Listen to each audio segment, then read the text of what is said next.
Dear students, in previous class we have discussed about the spectroscopy कि spectroscopy क्या होती है, स्पेक्ट्रोस्कोपी कितने टाइप की होती है। तो हमने अब तक क्या पढ़ा है, स्पेक्ट्रोस्कोपी क्या है, study of interaction of matter with electromagnetic radiation. अब इलेक्ट्रोमैग्नेटिक रेडिएशन क्या है ये हम प्रीवियस लेक्चर में पढ़ चुके हैं। स्पेक्ट्रोस्कोपी है वो दो टाइप की होती है, emission spectroscopy, absorption spectroscopy. Emission spectroscopy में इमिटेड स्पेक्ट्रम होता है और एमिशन स्पेक्ट्रोस्कोपी किसके लिए यूज़फुल होती है, एटम की जब स्टडी करेंगे एटम की नेचर पता लगती है हमें। जबकि अब्जॉर्प्शन स्पेक्ट्रोस्कोपी है उससे क्या होता है, मॉलिक्यूलर स्ट्रक्चर डिटरमाइन करते हैं। तो अब्जॉर्प्शन स्पेक्ट्रोस्कोपी में मॉलिक्यूलर की स्ट्रक्चर्स डिटर्मिनेशन के लिए होती है। तो एक्चुअल में अब्जॉर्प्शन स्पेक्ट्रोस्कोपी में जब हम किसी भी सब्सटेंस, कोई मैटर है, मॉलिक्यूल है, जब इलेक्ट्रोमैग्नेटिक रेडिएशंस के साथ ट्रीट करवाते हैं या फिर जब इलेक्ट्रोमैग्नेटिक रेडिएशन इंटरेक्ट करती है मैटर के साथ, तो वो इलेक्ट्रोमैग्नेटिक रेडिएशन है वो मैटर अब्जॉर्ब करेगा या ट्रांसमिट करेगा या स्कैटर करेगा, यानी कि क्या चेंजेस आएगा वहाँ पे, क्या बिहेवियर होगा उस मैटर का with respect to electromagnetic radiation, वो दो चीज़ों पे डिपेंड करता है। एक तो उस पर्टिकुलर सब्सटेंस, उस पर्टिकुलर मैटर की नेचर कैसी है, और सेकंड थिंग हम जो इलेक्ट्रोमैग्नेटिक रेडिएशन इंटरेक्ट करवा रहे हैं वो किस वेवलेंथ की है। जैसे हमारे सब्जेक्ट में है मॉलिक्यूल्स की स्पेक्ट्रोस्कोपी। तो मॉलिक्यूल्स की जब हम स्पेक्ट्रोस्कोपी के बारे में बात करते हैं तो जब मॉलिक्यूल की इंटरेक्शन इलेक्ट्रोमैग्नेटिक रेडिएशन के साथ करवाएंगे तो वहाँ पे इलेक्ट्रोमैग्नेटिक रेडिएशन है वो अब्जॉर्ब होगी या फिर ट्रांसमिट होगी या स्कैटर्ड होगी। अगर अब्जॉर्ब होगी तो किस, जैसे इलेक्ट्रोमैग्नेटिक रेडिएशन है वो कितनी होती है, X rays, gamma rays, cosmic rays, infrared, UV rays. तो जब पूरे इलेक्ट्रोमैग्नेटिक रेडिएशन के साथ इंटरेक्ट करवा रहे हैं तो कोई मैटर या कोई मॉलिक्यूल है वो किस वेवलेंथ की या फिर किस फ्रीक्वेंसी की रेडिएशन को अब्जॉर्ब करेगा या अब ट्रांसमिट करेगा या फिर स्कैटर्ड करेगा। तो जब इलेक्ट्रोमैग्नेटिक रेडिएशन के साथ इंटरेक्ट करवाते हैं तो क्या वहाँ पे चेंजेस आ रहा है, इलेक्ट्रोमैग्नेटिक रेडिएशन अब्जॉर्ब हो रही है या फिर ट्रांसमिट हो रही है, ये सब किस पे डिपेंड करेगा। सबसे पहली थिंग तो उस मॉलिक्यूल की नेचर कैसी है, उस मॉलिक्यूल की स्ट्रक्चर कैसी है, और सेकंड थिंग हम जो रेडिएशन करवा रहे हैं वो किस वेवलेंथ की है, वो किस फ्रीक्वेंसी की है। क्लियर है। तो इन दो चीज़ों पे जो इलेक्ट्रोमैग्नेटिक की रेडिएशन की इंट्रैक्शन है मैटर के साथ वो इन दो चीज़ों पे डिपेंड करती है। अब अगर हम कहें कि कोई मॉलिक्यूल्स है वो पर्टिकुलर रेडिएशन है वो अब्जॉर्ब कर रहा है, तो वो किस एनर्जी की रेडिएशन को अब्जॉर्ब कर रहा है वो डिपेंड करेगा उस मॉलिक्यूल की स्ट्रक्चर पे, उसकी उस मॉलिक्यूल की स्ट्रक्चर कैसी है, नेचर। अगर हमें मॉलिक्यूल की नेचर पता चल जाए या फिर हम ये पता लगा लें कि इस पर्टिकुलर फ्रीक्वेंसी या इस पर्टिकुलर वेवलेंथ की रेडिएशन अब्जॉर्ब हुई है, तो रेडिएशन हमें पता है इस पर्टिकुलर वेवलेंथ या पर्टिकुलर फ्रीक्वेंसी की रेडिएशन अब्जॉर्ब हुई है, तो उसके कॉरेस्पॉन्डिंग मॉलिक्यूल की नेचर है वो कैसी हो सकती है, उसमें क्या फंक्शनल ग्रुप है, क्या बॉन्ड लेंथ है, अगर पर्टिकुलर के दो एटम के बीच में जो बॉन्ड है उनकी क्या स्ट्रेंथ है, कौन सा वीक बॉन्ड है, कौन सा स्ट्रॉन्ग बॉन्ड है। तो ये सब यूज़फुल इंफॉर्मेशन है वो हम अब्जॉर्प्शन स्पेक्ट्रोस्कोपी से गेन कर सकते हैं। तो अब्जॉर्प्शन स्पेक्ट्रोस्कोपी का प्रिंसिपल क्या है, आज हम इस लेक्चर में यही डिस्कस करेंगे, प्रिंसिपल ऑफ अब्जॉर्प्शन स्पेक्ट्रोस्कोपी। अब कोई भी मॉलिक्यूल है जब वो इलेक्ट्रोमैग्नेटिक रेडिएशन के साथ इंटरेक्ट कर रहा है, इलेक्ट्रोमैग्नेटिक रेडिएशन के साथ इंटरेक्ट कर रहा है, लेट कर लिया कि वो कोई पर्टिकुलर फ्रीक्वेंसी या पर्टिकुलर वेवलेंथ की रेडिएशन को अब्जॉर्ब कर रहा है। जब वो पर्टिकुलर फ्रीक्वेंसी या वेवलेंथ की रेडिएशन अब्जॉर्ब कर रहा है तो ये तो नेचुरली है कि उस मॉलिक्यूल की एनर्जी है वो क्या होगी, इंक्रीज होगी, एनर्जी इंक्रीज होगी। अब हमें ये देखना है कि उस मॉलिक्यूल के पास ऑलरेडी जब वो बिना इलेक्ट्रोमैग्नेटिक रेडिएशन के इंटरेक्शन करवाने से पहले उस मॉलिक्यूल के खुद के पास कितनी पॉसिबल एनर्जी है या क्या कौन सी एनर्जी पॉसिबल है। तो जब कोई भी मॉलिक्यूल या कोई मैटर की बात करते हैं तो उस मैटर की खुद की भी कुछ ना कुछ एनर्जी होती है। जहाँ हम मॉलिक्यूल की बात करते हैं तो मॉलिक्यूल के पास 4 टाइप्स की एनर्जी होती है।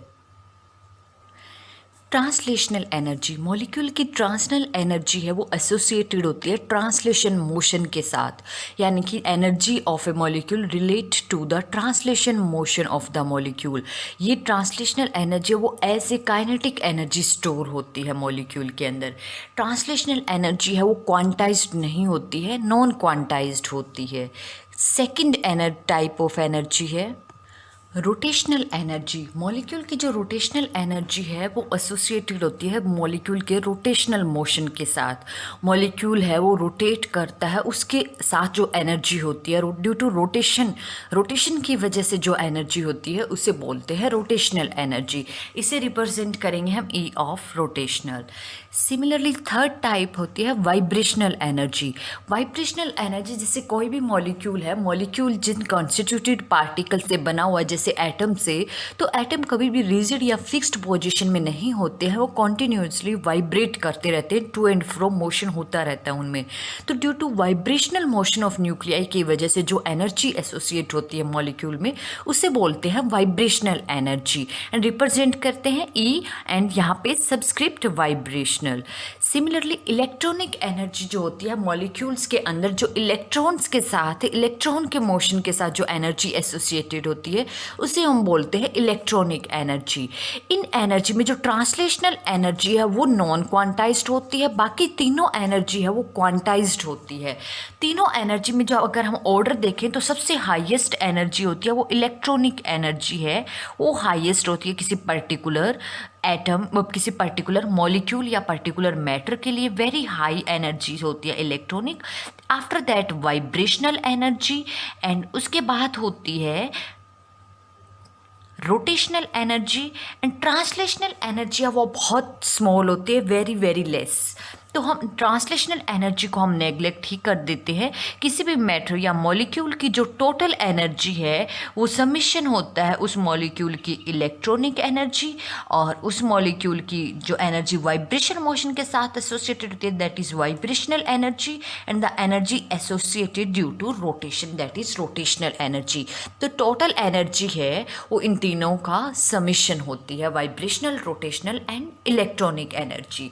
अगर हम डायग्रामेटिकली दिखाएं, अब मॉलिक्यूल है जब वो ग्राउंड स्टेट में है, ग्राउंड स्टेट का मतलब होता है जब मॉलिक्यूल है वो उसके पास वाइब्रेशनल एनर्जी है, तो वाइब्रेशनल एनर्जी के भी कई सारे लेवल्स होंगे। सबसे स्मॉलेस्ट लेवल जहाँ पे सबसे कम एनर्जी है वाइब्रेशनल उसे हम बोलेंगे ground state vibrational energy level. उसके बाद हायर एनर्जी के होंगे वो first excited state, second excited state up to so on. तो सिमिलरली हर एक एनर्जी के कोरिस्पॉन्डिंग इनके पास डिफरेंट लेवल्स होंगे एनर्जी के। अब सबसे पहले अगर हम बात करते हैं जैसे इलेक्ट्रॉनिक एनर्जी लेवल है, इलेक्ट्रॉनिक एनर्जी है मॉलिक्यूल की वो हाई होती है। तो जो एनर्जी डिफरेंस है वो इलेक्ट्रॉनिक एनर्जी लेवल के बीच में जो सबसे ज़्यादा एनर्जी डिफरेंस होता है, उसके बाद वाइब्रेशनल एनर्जी लेवल के बीच में एनर्जी डिफरेंस होता है, और सबसे कम एनर्जी लेवल डिफरेंस है वो रोटेशनल एनर्जी लेवल्स के बीच में होता है। तो हम कह सकते हैं जैसे डायग्रामेटिकली अगर हम दिखाएं तो सबसे पहले हमने अगर यहाँ पे डायग्राम में दिखाया है कॉरेस्पॉन्डिंग यहाँ पे क्या हम कर रहे हैं कॉन्टिन्यूसली वाई एक्सिस के अलोंग एनर्जी क्या हो रही है, इंक्रीज हो रही है। ये सबसे पहले हमने ग्राउंड लेवल दिखाया है।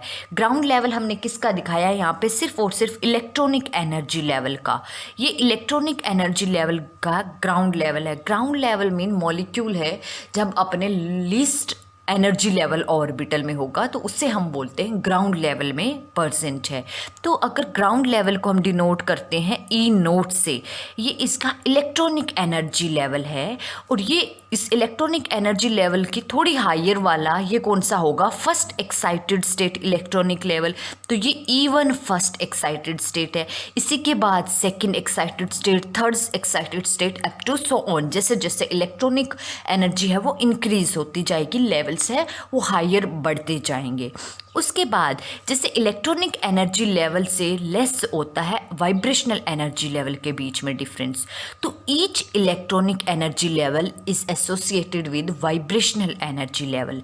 अब ये एक इलेक्ट्रॉनिक एनर्जी लेवल है, इस इलेक्ट्रॉनिक एनर्जी लेवल में ही कई सारे वाइब्रेशनल लेवल्स होते हैं। जैसे सबसे लिस्ट वाला कौन सा है, वी नोट से रिनोट कर दिया, ये ग्राउंड स्टेट का वाइब्रेशनल लेवल है। ये वाइब्रेशनल लेवल की एक्साइटेड स्टेट होगी, ये सेकंड एक्साइटेड स्टेट होगी। लेकिन ऑल ओवर इलेक्ट्रॉनिक लेवल कौन सा है, इलेक्ट्रॉनिक लेवल अभी भी ये ग्राउंड लेवल है। इसी तरह अगर हम इलेक्ट्रॉनिक लेवल है वो एक्साइटेड स्टेट की बात करें तो इसके पास भी क्या होंगे, vibrational level V0, V1, V2। तो each electronic level is associated with vibrational levels. Similarly अब रोटेशनल एनर्जी लेवल्स के बीच में तो डिफरेंस बहुत कम है, वो तो कंपैरिजन वाइब्रेशनल से भी कम है। तो जिस तरह से ईच इलेक्ट्रॉनिक एनर्जी लेवल है वो वाइब्रेशनल लेवल के साथ एसोसिएट हो रहा है, similarly each vibrational level is associated with rotational energy levels। तो ये जो हमने यहाँ दिखाई है हर एक वाइब्रेशनल लेवल के साथ यहाँ पे रोटेशनल लेवल, यहाँ पे R0, R1, R2, R3, R4 up to so on. Similarly यहाँ पे भी R0, R1, R2, R3, R4 up to so on.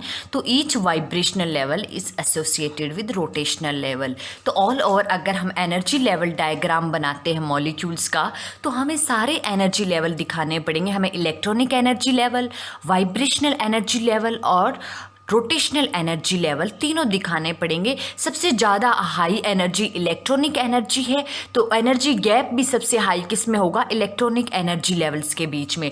तो सबसे ज़्यादा गैप है वो किस में है, इलेक्ट्रॉनिक एनर्जी लेवल। ये जो है ग्राउंड लेवल है इलेक्ट्रॉनिक एनर्जी लेवल, और ये पूरा एक्साइटेड स्टेट है। ईच इलेक्ट्रॉनिक एनर्जी लेवल है वो किसके साथ एसोसिएट हो रहा है, वाइब्रेशनल एनर्जी लेवल्स के साथ। वाइब्रेशनल एनर्जी लेवल्स है वो हमने किससे दिखा रखे हैं, ये ब्लैक लाइन से। एंड ईच वाइब्रेशनल लेवल है वो किसके साथ एसोसिएटेड है, रोटेशनल एनर्जी लेवल्स के साथ। रोटेशनल एनर्जी लेवल्स के बीच में जो एनर्जी डिफरेंस है वो बहुत स्मॉल है, जो हमने पिंक लाइन से यहाँ पे ड्रॉ कर रखा है। क्लियर है। अब बात आती है अगर कोई मॉलिक्यूल्स एनर्जी अब्जॉर्ब करता है, किसी पर्टिकुलर रेडिएशन, इलेक्ट्रोमैग्नेटिक रेडिएशन के साथ अब्जॉर्ब करता है, इंटरेक्ट करता है, तो वो कौन सी रेडिएशन अब्जॉर्ब करेगा, वो डिपेंड करता है कि जो हम इंसिडेंट करवा रहे हैं रेडिएशन, वो रेडिएशन, उस रेडिएशन की एनर्जी है वो किन दो लेवल के बीच के एनर्जी डिफरेंस को एग्जैक्टली मैच कर रही है। अगर एग्जैक्टली मैच कर रही है तो उसी के कॉरेस्पॉन्डिंग उस रेडिएशन का अब्जॉर्ब हो जाएगा और मॉलिक्यूल है वो लोअर लेवल से हायर लेवल पे चला जाएगा। जैसे फॉर एग्जांपल अगर हम कहें कि कोई भी दो एनर्जी डिफरेंस है, लेट कर लिया मैंने, सिंपल जनरल मैं बना रही हूँ, ये कोई मॉलिक्यूल है यहाँ लोअर स्टेट में और ये कोई एनर्जी लेवल है हायर एनर्जी लेवल में भी हो सकता है, ये रोटेशनल एनर्जी लेवल हो या फिर हो सकता है ये इलेक्ट्रॉनिक एनर्जी लेवल्स हो या फिर हो सकता है ये वाइब्रेशनल एनर्जी लेवल हो। मुझे जस्ट ये पता है कि इन दो लेवल्स के बीच में एनर्जी डिफरेंस है वो कितना है, h के इक्वल है। क्लियर है। तो जैसे ही हम इलेक्ट्रोमैग्नेटिक रेडिएशन डाल रहे हैं इस मैटर के ऊपर, और मैटर कहाँ है, इस लोअर स्टेट एनर्जी स्टेट में है, कॉन्टिन्यूसली इसके साथ इलेक्ट्रोमैग्नेटिक रेडिएशन आ रही है, जब मॉलिक्यूल की जो एनर्जी लेवल, अब एनर्जी आ रही है, रेडिएशन आ रही है, रेडिएशंस की एनर्जी कैसे, क्वांटाइज फोटोन की फॉर्म में आ रही है। जिस फोटोन की एनर्जी है वो इस एनर्जी लेवल के एग्जैक्टली मैच कर जाएगी, यानी कि यहाँ एनर्जी डिफरेंस कितना है, h। अगर इतनी ही एनर्जी का कोई रेडिएशन आ रही है, इतनी ही एनर्जी की फोटोन की, तो ये मॉलिक्यूल क्या करेगा, इमीडिएटली उस फोटोन, उस कॉरेस्पॉन्डिंग एनर्जी की रेडिएशन को अब्जॉर्ब कर लेगा और अब्जॉर्ब करते ही क्या हो जाएगा, खुद इस हायर लेवल पे एक्साइट हो जाएगा। अगर रेडिएशन इस डिफरेंस से लेस है तो भी एब्जॉर्ब नहीं होगा, अगर इस डिफरेंस से हायर है, लेट कर लिया यहाँ, तो भी रेडिएशन का अब्जॉर्प्शन नहीं होगा। सिर्फ और सिर्फ उसी फोटोन का अब्जॉर्प्शन होगा जिस फोटोन की एनर्जी है वो किन्हीं दो एनर्जी लेवल के डिफरेंस से एग्जैक्टली मैच कर रही हो। अगर कोई रेडिएशन इलेक्ट्रोमैग्नेटिक रेडिएशन है और उसकी एनर्जी है मॉलिक्यूल के किन्हीं दो रोटेशनल एनर्जी लेवल के डिफरेंस के एग्जैक्टली मैच कर रही हो, दो रोटेशनल लेवल के एग्जैक्टली मैच कर रहे हो, तो मॉलिक्यूल क्या करेगा, एक रोटेशनल लेवल से हायर रोटेशनल लेवल में चला जाएगा। हो सकता है वो यहाँ से यहाँ चला जाए, या हो सकता है वो यहाँ से यहाँ चला जाए, या फिर हो सकता है वो पहले यहाँ इस स्टेट में हो, इस स्टेट से इस स्टेट में चला जाए। जस्ट मॉलिक्यूल में क्या चेंज आ रहा है, सिर्फ और सिर्फ उसके रोटेशनल एनर्जी लेवल में चेंज आ रहा है। ठीक है, तो रोटेशनल एनर्जी लेवल में चेंज आ रहा है, उस स्पेक्ट्रोस्कोपी को हम बोलेंगे रोटेशनल स्पेक्ट्रोस्कोपी।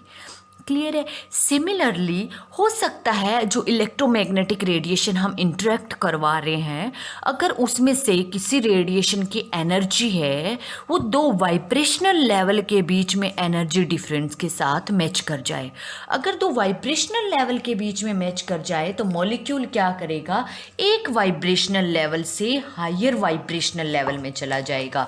एक वाइब्रेशनल लेवल में हो सकता है वो इस वाइब्रेशनल लेवल पे हो और इस वाइब्रेशनल लेवल से यहाँ तक चला जाए, या फिर हो सकता है वो यहाँ से लेकर यहाँ इस वाइब्रेशनल लेवल तक चला जाए।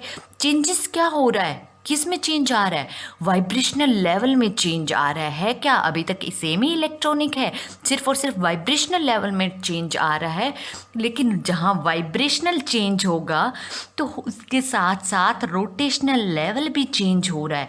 हो सकता है वो ग्राउंड लेवल के वाइब्रेशनल के इस रोटेशनल से कन्वर्ट होके हायर के इस रोटेशनल में जा रहा है। तो यहाँ वाइब्रेशनल लेवल तो चेंज हो ही रहा है, वाइब्रेशनल्स के साथ साथ रोटेशनल लेवल भी चेंज हो रहा है। तो इस तरह जब इलेक्ट्रोमैग्नेटिक रेडिएशंस हो रही है तो जो ऑब्जॉर्प्शन हो रहा है उसके कोरिस्पॉन्डिंग जो स्पेक्ट्रोस्कोपी है उसे हम बोलेंगे वाइब्रेशनल रोटेशनल स्पेक्ट्रोस्कोपी, क्योंकि जहाँ पे वाइब्रेशनल ट्रांजिशन होगी ऑटोमेटिक है कि उसमें रोटेशनल तो होगी ही होगी, क्योंकि वाइब्रेशनल के हमें क्या पता वाइब्रेशनल के वो किस रोटेशनल लेवल से हायर वाइब्रेशनल के किस रोटेशनल लेवल तक जा रहा है। क्लियर है। अब अगर इलेक्ट्रोमैग्नेटिक रेडिएशन की एनर्जी है वो मॉलिक्यूल के किन्हीं दो इलेक्ट्रॉनिक एनर्जी लेवल के साथ के डिफरेंस के बीच मैच कर जाए, अगर दो एनर्जी इलेक्ट्रॉनिक एनर्जी लेवल के डिफरेंस के एग्जैक्टली मैच कर जाए तो मॉलिक्यूल क्या करेगा, लोअर इलेक्ट्रॉनिक स्टेट से वो हायर इलेक्ट्रॉनिक स्टेट में जाएगा। अब लोअर हो सकता है वो लोअर इलेक्ट्रॉनिक स्टेट में वो इस V1 में हो, V0 में हो, V0 के वो हो सकता है किसी भी रोटेशनल लेवल पे हो। यहाँ पे लेट कर लिया हमने यहाँ के लेवल से और वो हायर तक जा रहा है, और वो किस पोजीशन तक जा रहा है, वो इस तक जा रहा है यहाँ इस पॉइंट से। तो हम देख रहे हैं एक इलेक्ट्रॉनिक लेवल से मॉलिक्यूल है वो हायर एनर्जी के इलेक्ट्रॉनिक लेवल में चला गया है। वो हम ट्रांजिशन हम यहाँ से यहाँ पे भी दिखा सकते हैं, हम यहाँ से यहाँ पे भी दिखा सकते हैं, हम यहाँ से यहाँ भी दिखा सकते हैं, इस लेवल यहाँ से V2 लेवल तक भी दिखा सकते हैं। तो इस केसेस में जो पॉसिबल ट्रांजिशन है, जैसे कि हम यूवी स्पेक्ट्रोस्कोपी में आगे स्पेक्ट्रोस्कोपी में डिस्कस करेंगे, ट्रांजिशन तो सारे पॉसिबल है, बट इसमें किसी पर्टिकुलर फिक्स्ड कंडीशन में कौन सी अलाउड है कौन सी फॉरबिडन है वो कुछ स्पेसिफिक सिलेक्शन रूल पे डिपेंड करता है। अभी जस्ट हम सिर्फ पॉसिबल वाइब्रेशन या पॉसिबल ट्रांजिशंस की बात कर रहे हैं, तो एक इलेक्ट्रॉनिक लेवल से दूसरे इलेक्ट्रॉनिक लेवल में, तो एक इलेक्ट्रॉनिक से दूसरी इलेक्ट्रॉनिक में जा रहा है, तो हर हमें यहाँ से अब कंफर्म हो रहा है कि साथ के साथ वाइब्रेशनल भी चेंज हो रहा है, साथ के साथ रोटेशनल लेवल भी चेंज हो रहा है। तो ईच इलेक्ट्रॉनिक स्पेक्ट्रा जब इलेक्ट्रॉनिक ट्रांजिशन हो रही है तो कंफर्म है कि electronic transition also associated with vibrational and rotational transition.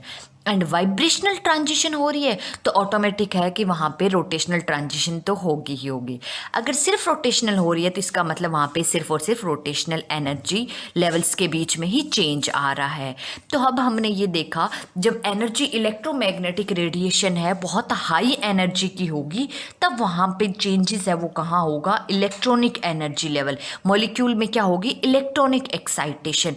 अगर कम रेडिएशंस की कम एनर्जी की रेडिएशन आ रही है तो हो सकता है मॉलिक्यूल की वाइब्रेशनल ट्रांजिशन हो रही हो, यानी कि वाइब्रेशनल ट्रांजिशन का मतलब है मॉलिक्यूल लोअर एनर्जी के वाइब्रेशनल लेवल में हायर वाइब्रेशनल में जा रहा हो।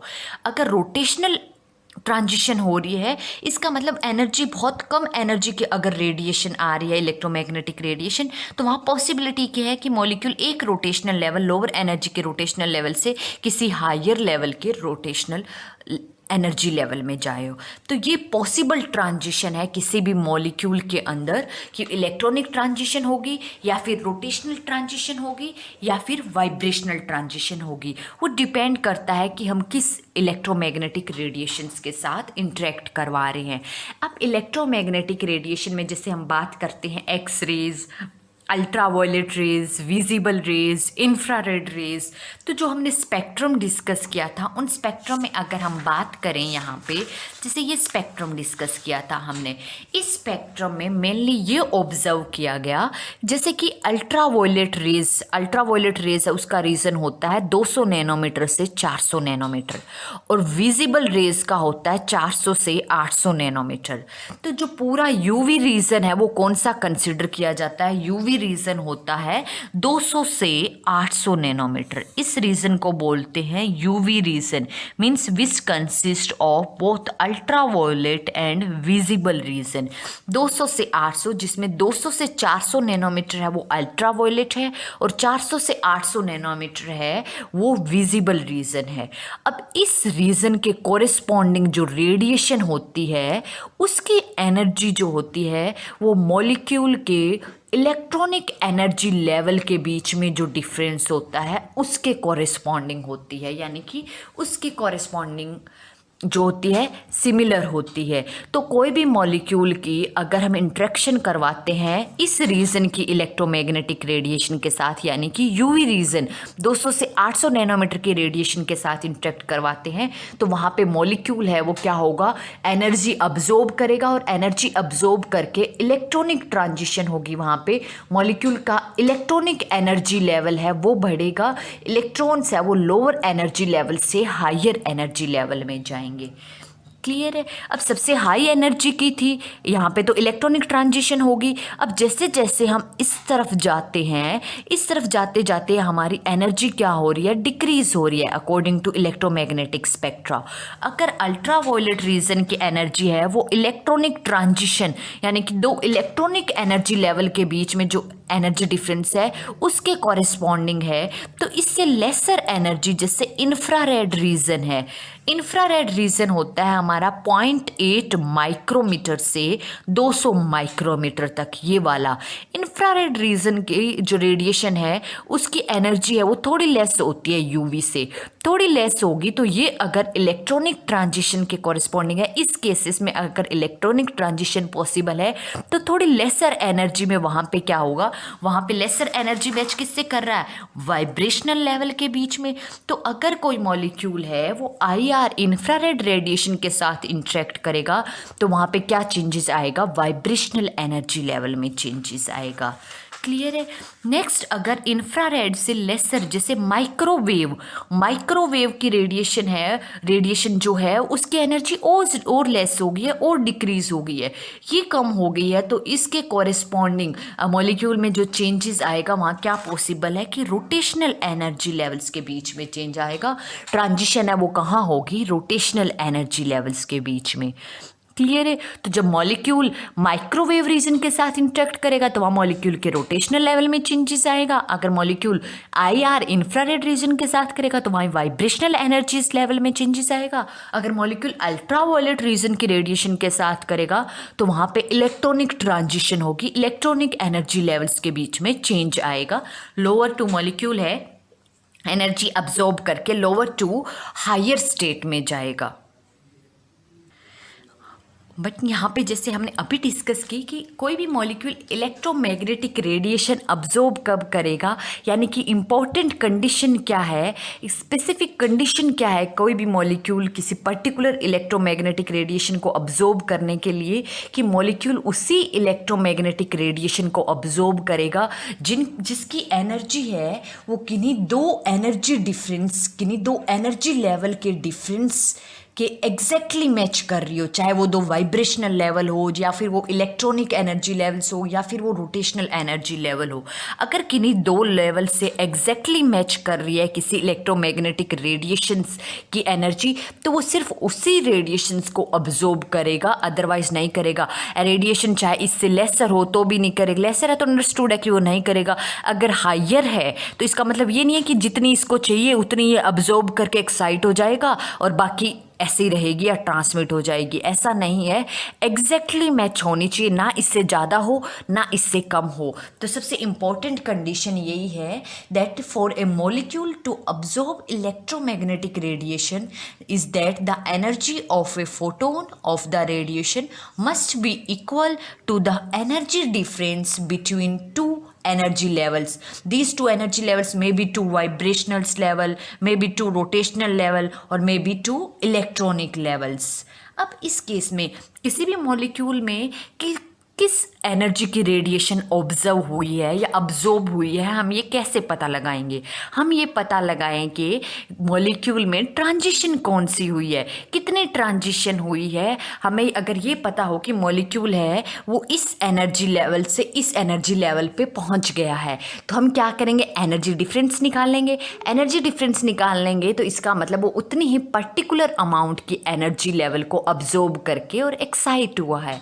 जैसे कोई किसी स्पेसिफिक मॉलिक्यूल की अगर हम इंट्रैक्शन पढ़ रहे हैं, हमें पता हो कि जैसे मॉलिक्यूल है उसकी लोअर एनर्जी लेवल है, उसका इतना एनर्जी है, एक्साइटेड स्टेट की इतनी एनर्जी है। तो अगर मॉलिक्यूल है वो लोअर से एक्साइटेड स्टेट में चला गया, तो अगर हमें इन दोनों एनर्जी का डिफरेंस पता है तो वहाँ से हमें कंफर्म हो जाएगा कि मॉलिक्यूल जब एक्साइट हो गया इसका मतलब उसने इतनी एनर्जी की रेडिएशन है वो अब्जॉर्ब की है।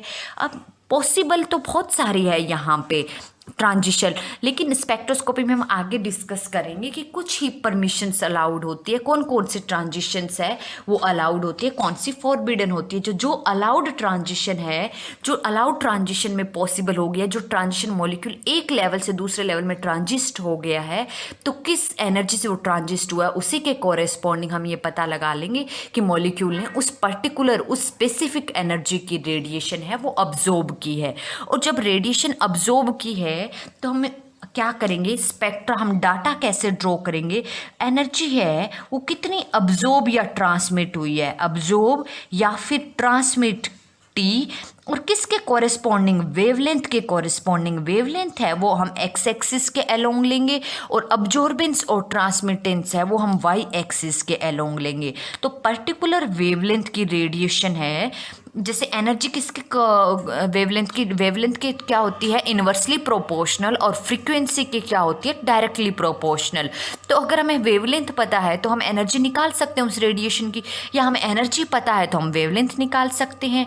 तो किस वेवलेंथ की रेडिएशन है वो कितना अब्जॉर्ब हुई है या फिर कितना ट्रांसमिट हुई है, इस तरह से हमारे पास जो स्पेक्ट्रम आता है उसे हम बोलते हैं अब्जॉर्प्शन स्पेक्ट्रम। और जो इंस्ट्रूमेंट, ये हम पूरा डाटा वो इंस्ट्रूमेंट से लेते हैं, जो इंस्ट्रूमेंट हम यूज़ करते हैं उसे बोलते हैं स्पेक्ट्रोफोटोमीटर, या फिर simply we can say that spectrometer. So this is the principle of absorption spectroscopy. तो अब्जॉर्प्शन स्पेक्ट्रोस्कोपी जैसे UV spectroscopy, infrared spectroscopy, nuclear magnetic resonance spectroscopy, ये अब्जॉर्प्शन स्पेक्ट्रोस्कोपी के ही टाइप है। इन सब में प्रिंसिपल है वो सेम होता है जो अब्जॉर्प्शन स्पेक्ट्रोस्कोपी को होता है कि मॉलिक्यूल है किसी पर्टिकुलर एनर्जी लेवल्स के बीच के डिफरेंस के एग्जैक्टली मैच करती हुई रेडिएशंस को अब्जॉर्ब करेगा और एक्साइट हो जाएगा। अब अल्ट्रावायलेट स्पेक्ट्रोस्कोपी है, जब हमें किसी मॉलिक्यूल की अल्ट्रावायलेट स्पेक्ट्रोस्कोपी का मतलब है कि हम उस किसी पर्टिकुलर मॉलिक्यूल की स्टडी कर रहे हैं, उस मैटर की सिर्फ और सिर्फ अल्ट्रावायलेट रेडिएशंस के साथ इंटरेक्शन से। जब हमें स्पेक्ट्रोमीटर लेना है, जैसे हमने ये कहा कि कोई भी हमें जब अब्जॉर्प्शन स्पेक्ट्रम निकालना, हम इंस्ट्रूमेंटेशन करते हैं, इंस्ट्रूमेंट से निकालते हैं। जिस भी सैंपल की हमें स्ट्रक्चर निकालनी है, हम उस सैंपल पे इलेक्ट्रोमैग्नेटिक रेडिएशन का इंटरेक्शन करवाते हैं। अब इलेक्ट्रोमैग्नेटिक रेडिएशन का कोई सोर्स भी तो हमारे पास होना चाहिए, तो हम इंस्ट्रूमेंट यूज़ करते हैं। हर एक इंस्ट्रूमेंट में एक सोर्स होता है रेडिएशन का, का। अब वो सोर्स है, वो सोर्स हो सकता है अल्ट्रावायलेट रेडिएशन इमिट कर रहा हो, अल्ट्रावायलेट या विजिबल रेडिएशन इमिट कर रहा हो। तो जिस सोर्स में, जिस स्पेक्ट्रोमीटर में सोर्स है वो अल्ट्रावायलेट और विजिबल यूवी रीजन की रेडिएशन इमिट कर रहा हो, उस स्पेक्ट्रोमीटर को हम बोलते हैं यूवी स्पेक्ट्रोमीटर या यूवी स्पेक्ट्रोफोटोमीटर। कुछ स्पेक्ट्रोमीटर ऐसे भी होते हैं जहाँ सोर्स हमें सिर्फ और सिर्फ इंफ्रारेड रेडिएशन अगर चाहिए तो वहाँ पे सोर्स हम ऐसा लेते हैं जिससे इस वेवलेंथ की या इस फ्रीक्वेंसी, इस एनर्जी रीजन की रेडिएशन है वो इमिट हो रही हो, यानी कि जहाँ पे इंफ्रारेड रेज का सोर्स हो तो उस स्पेक्ट्रोफोटोमीटर को बोलते हैं इंफ्रारेड स्पेक्ट्रोमीटर, आईआर स्पेक्ट्रोमीटर या फिर आईआर स्पेक्ट्रोफोटोमीटर। तो हमें किस कॉरेस्पॉन्डिंग फ्रीक्वेंसी या वेवलेंथ की रेडिएशन चाहिए, उसी के कॉरेस्पॉन्डिंग का सोर्स या फिर उसी के कॉरेस्पॉन्डिंग हम इंस्ट्रूमेंट यूज़ करेंगे। जैसे यूवी के केस में अल्ट्रावायलेट यूवी स्पेक्ट्रोमीटर करेंगे, आईआर के अंदर आईआर स्पेक्ट्रोमीटर, एनएमआर स्पेक्ट्रोस्कोपी में हम एनएमआर स्पेक्ट्रोमीटर में हमें कौन सी चाहिए, रेडियो वेव चाहिए। अब इन स्पेक्ट्रोस्कोपी से, डिफरेंट टाइप की स्पेक्ट्रोस्कोपी से हमें क्या यूज़फुल इंफॉर्मेशन मिलती है, जैसे कि मास स्पेक्ट्रोस्कोपी में हम किसी मैटर की इलेक्ट्रॉन्स के साथ बम्बार्डमेंट करवाते हैं, इलेक्ट्रॉन्स की रेज के साथ इंटरेक्शन करवाते हैं। जब इलेक्ट्रॉन की रेज के साथ इंटरेक्शन करवाते हैं तो वहाँ पे मॉलिक्यूल है वो डीकम्पोज हो जाता है और इस स्पेक्ट्रोस्कोपी से हमें मॉलिक्यूलर मास का पता चलता है। कोई भी ऑर्गेनिक कंपाउंड्स है कि उसका क्या मॉलिक्यूलर मास है, क्या मॉलिक्यूलर फॉर्मूला है, तो मास स्पेक्ट्रोस्कोपी से हमें मॉलिक्यूलर मास पता चलता है। मास स्पेक्ट्रोस्कोपी हम हायर मास्टर लेवल पढ़ेंगे, ग्रेजुएशन लेवल पे मास स्पेक्ट्रोस्कोपी सिलेबस में नहीं है। उसके बाद आता है यूवी एंड आईआर स्पेक्ट्रोस्कोपी।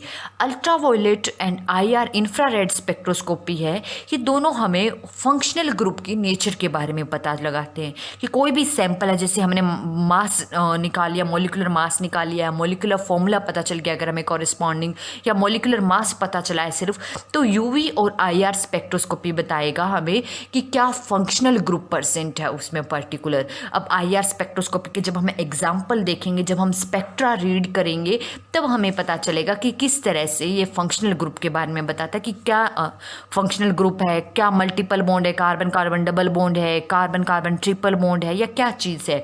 तो मास स्पेक्ट्रोस्कोपी से मास निकाल लिया, यूवी और आईआर स्पेक्ट्रोस्कोपी में मैंने फंक्शनल ग्रुप की नेचर निकाल ली, और एनएमआर स्पेक्ट्रोस्कोपी हमें फाइनल स्ट्रक्चर बताता है।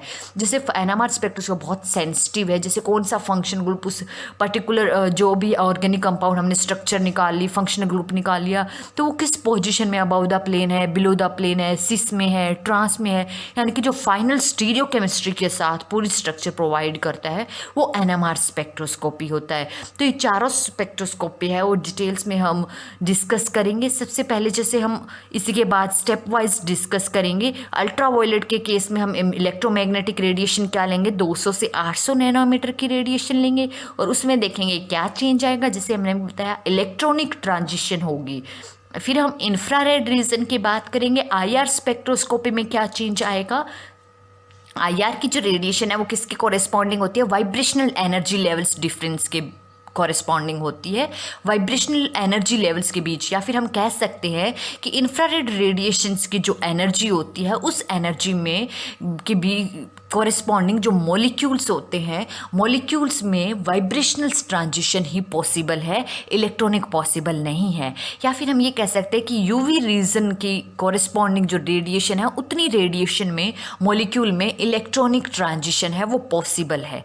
क्लियर है। तो इन स्पेक्ट्रोस्कोपी को, अब्जॉर्प्शन स्पेक्ट्रोस्कोपी को हम डिटेल वाइज हमारे आने वाले लेक्चर्स में डिस्कस करेंगे। आज के लेक्चर्स में इतना ही। Thank you.